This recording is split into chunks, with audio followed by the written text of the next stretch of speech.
بسم الله الرحمن الرحيم أعوذ بالله من الشيطان الرجيم بسم الله الرحمن الرحيم الحمد لله رب العالمين والصلاة والسلام على رسوله الكريم وآله الطيبين الطاهرين المعصومين واللعنة على أعدائهم أجمعين أما بعد मोहतरम नाज़रीन जीअं त असांजी गुफ्तगू शेख जाफ़र सुबानी हफ़िज़हुल्लाह जी किताब अक़ीदत الاسلاميہ में हली रही हुई, जंहिंजे 25 नंबर नशिस्त सां गॾु तव्हांजी ख़िदमत में हाज़िर आहियूं। अॼु असां गुफ्तगू जे मौज़ू में कंदासीं, उहा आहे इख़्तियार इंसान। इहा हक़ीक़त मुसलम आहे त इंसान पंहिंजे अफ़ाल में ख़ुदि मुख़्तियार आहे, यानी इन इंसान जे इख़्तियार जो इनकार करणु, कोई चवे त इंसान मुख़्तार न आहे, इहो नामुमकिन आहे। इन ते उलमा कुझु दलीलूं ॾिनियूं आहिनि, जिन्हनि मां सभ खां पहिरें नंबर ते जेका दलील अचे थी उहा आहे वुजदान। वुजदान यानी अक़ल। इंसान जो अक़ल इंसान खे इन शइ जी तरफ़ रहनुमाई करे थो इंसान मुख़्तार आहे। यानी इंसान जॾहिं पंहिंजे रोज़मर्रा जे उमूर खे ॾिसे थो, रोज़मर्रा जा उमूर इख़्तियार करे थो, उन्हनि मां इंसान इहो आसानी सां नतीजो करे सघे थो त इंसान पंहिंजे अफ़ाल में ख़ुदि मुख़्तार आहे।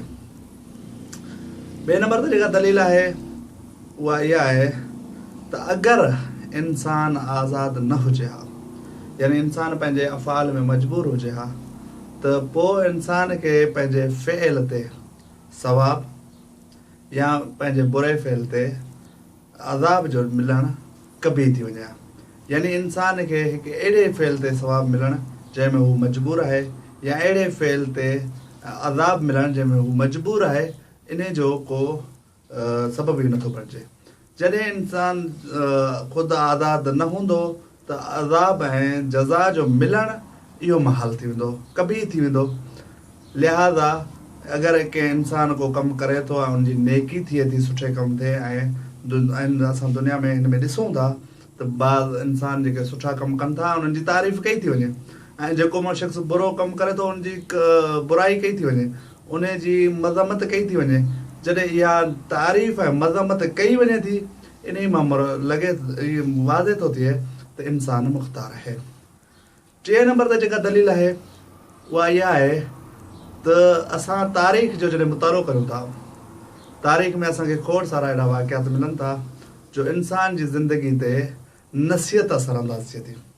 यानी बाज़ इंसान बुरा हूंदा आहिनि, उन्हनि ते खे अगरि नसीहत कई वञे त हू सुठा बणिजी था वञनि, जिन्हनि में बेतौर मिसाल हज़रत हुर अलैहिस्सलाम जी वरिती वञे थी, या काफ़ी सारो मिसाल नबी सल्लल्लाहु अलैहि वसल्लम जे दौर में अहिड़ा इंसान हुआ जेके शुरू में पंहिंजे इंतिहा जा बुरा हुआ, लेकिन नबी सल्लल्लाहु अलैहि वसल्लम जी सोहबत में अची करे हू सुठा थी विया। नसीहत जो असरअंदाज़ थियणु, अहिड़े ई नमूने सां इंसान में बुरी सोहबत जो असरअंदाज़ थियणु। हिकिड़ा इंसान सुठा हूंदा आहिनि इब्तिदा में, लेकिन हू बुरी सोहबत में अची करे बुरा थी था वञनि।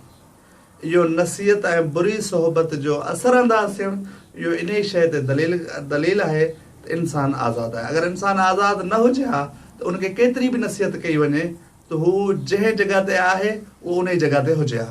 ऐं अहिड़े ई नमूने सां इंसान ते अगरि इंसान ख़ुदि मुख़्तार न हुजे हा, मजबूर हुजे हा, त उन ते केतिरी बुरी सोहबत अचे हा, उहो बुरो